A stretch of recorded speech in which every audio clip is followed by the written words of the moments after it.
Hey, I just want to bring some awareness to people who rent a cars. I rented a rent a car from this company by the name of Sixt, and got the rent a car, and I drove it down to Southern California. And anyway, while I had the car, I was at my sister's little yearly gathering that she has every year, and my son wanted to stay in the car, and so I let him stay in the car, whatever, because I couldn't go back and forth with him. And so while I'm in the car, I got the key fob with me. He tries to start the car to play music in the car, but the car, of course, you can't start the car without the key fob next to it. So the car just completely shut down. And it was a Mazda. It was a nice car, so I just got used to it. It was really nice. And so fast forward, we leave around like 2 in the morning from the event. I get in the car trying to start it, it wouldn't start. And I thought like, oh my God. And then he even turned the lights on. So I thought the car wouldn't start because the lights were left on for a long time. I don't know how long, but for a long time, because we was in that mug for a long time, having a good time. So I went inside. I was able to get have some guys come out, try and give me a jump. The car still wouldn't start. Come to find out, the car has just shut down because I guess the car felt like somebody was trying to steal it. It's one of those computerized cars. And so I had to call Sixt or whatever. And I explained to the lady what happened. And she said, okay, well, we'll send somebody to come and tow the car, and we'll bring you a new car and have them take that car the following morning. She said they're going to check the car out to make sure there's nothing wrong with it. And if they see that nothing is wrong with it, that's fine. They're not going to contact you about any damages. I'm like, okay, great. Well, no damage has been done to the car. I just told you what happened to the car, and that's it. And so anyway, next morning well, she documented everything, so when I called in, they look at the documents and see like, oh, okay, which, bring me another car. So anyway, I got a ride back to my hotel. Following morning, I call. I let them know, hey, I'm supposed to be getting another car. Y'all supposed to be picking up, the old one. And so they was like, okay, it's gonna take us a couple of hours. They was down in LA, so I was in Southern California. LA, it's like an hour away from Southern, from Mentone, Redlands. So I'm like, okay, cool. So anyway, I, get up, get dressed, go to my sister's house, and just stay there, because that's where they was coming to pick the car up. When I got there, I used the key fob to open up the car to get like, cups and stuff out of there and just make sure everything was like, clean. The car was already clean. I just took like, my stuff out of there and whatever was in the trunk. And that was that. The car didn't have nothing wrong with it at all. So anyway, I go in my sister's house or whatever, and then the guy, he calls. I kept checking my phone, and he hadn't called yet. But he did call me and say, "Hey, I'm close." I was like, "Cool." Anyway, I went, sat down, got comfortable because, like I said, I kept checking my phone, but I hadn't got no calls yet. Anyway, he ended up knocking on the door, and he's like, "I called like 30 something times." I was like, "What?" I just had to just check my phone. So after I just checked my phone, maybe he just called. I don't know. It had to been like that. So anyway, he come. He couldn't open the car with the key fob. I said, I thought that was weird.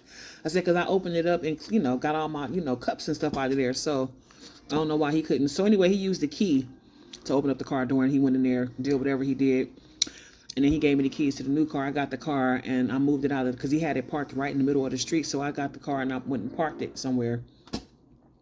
He got the car, and that was that.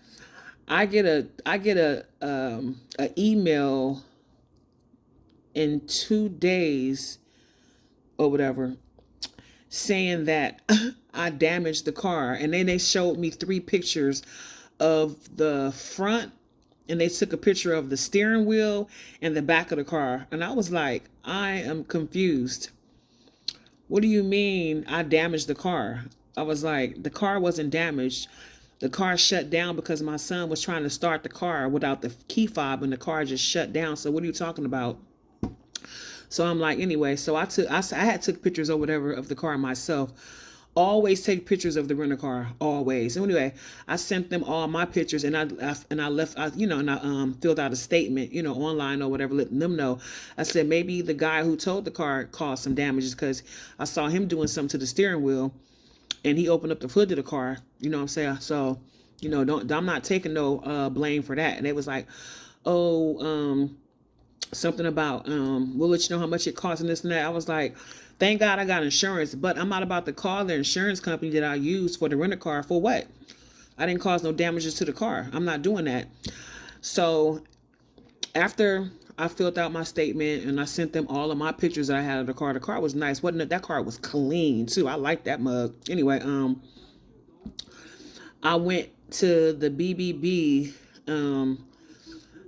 and when I pulled it up to file a complaint against Sixt, they had like over 2,000 complaints about renting cars from them, and then somebody saying that they damaged the car, and they kind of altered the picture to make it look like it was damages caused to the car. Because when I looked at the damage, I said, I don't see anything that's wrong with the car. I'm confused, like what's wrong with the car when I saw the pictures. And the pictures was kind of like blurry or whatever. And it's like, why y'all not taking clear pictures of the car? I'm confused. Y'all should have really good technology to take really good pictures. I said, well, I can't see nothing that's wrong with the car. Like I said, and I got my own pictures and I sent my pictures to them. So they basically, some of the people at Sixt, and I'm not going to blame all of them, but a good handful amount of them are involved in trying to, like, play people out of, I'm saying, out of money. Lying, saying that, altering pictures of the car, saying that, the customer did something to the car in order to get like insurance money or to get money out of your pocket. Anyway, after I handled my little business, because I'm like a little investigator and a little lawyer myself or whatever on some real shit. After I sent my pictures and I left my statement or whatever, I never heard anything back from them at all, period. You know what I'm saying? You're not gonna play me.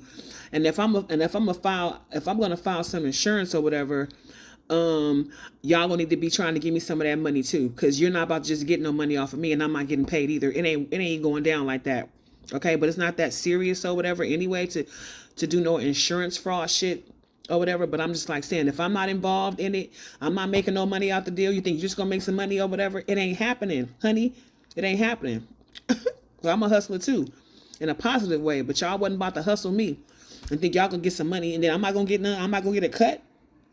Wasn't happening like that. But anyway, Beware of Sixt, and you can go to the BBB website and you will see. I'm a post. I took a screenshot because I also left a complaint. Okay, it's like 2,800 and some complaints. I left a complaint, but I'm gonna post it at the end of this, and y'all will see how many complaints they got from people. Because I read a lot of the complaints, and a lot of the complaints were what they tried to do to me, and I was like, oh my god, oh my god. But anyway, beware. I'm just sharing that. Beware.